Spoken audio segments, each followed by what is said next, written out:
How do I tell my daughter about owing taxes? With a note from Dad. Hi, Avery. I want to talk to you about taxes. Last week, I had to file my annual tax return and I owe the government money. It is never fun to pay the government because instead of keeping the money for our own use, they will waste it foolishly. When I found out I owed money, I felt annoyed and upset. I also felt angry. Part of me wanted to just eat sugary foods and complain to Mom. Despite all of those feelings, there are silver linings in the cloud. I can use the tax return to find ways to save money. I can use it to help find where I'm making the most profit, or use it to reevaluate how I operate my business. There are no good or bad things.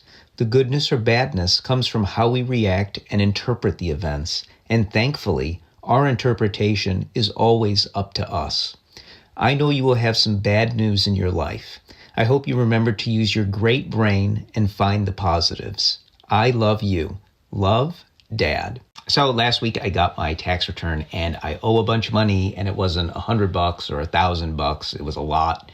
And I was really upset about it. I'm still pretty upset about it, but it's going to give me an opportunity to really dig in, find areas where I can save money. And I want to try and turn this really bad news into something positive. So I knew I wanted to write my daughter a note about that, because it's not what happens to you. It's how you interpret it. It's how you react. Do you just get bitter about the lemon, or do you try and make the lemonade? So that's the message I want to read to her with this note. I hope she enjoys it when I read it to her tonight before bed. I hope you enjoyed it, and that is today's note from Dad.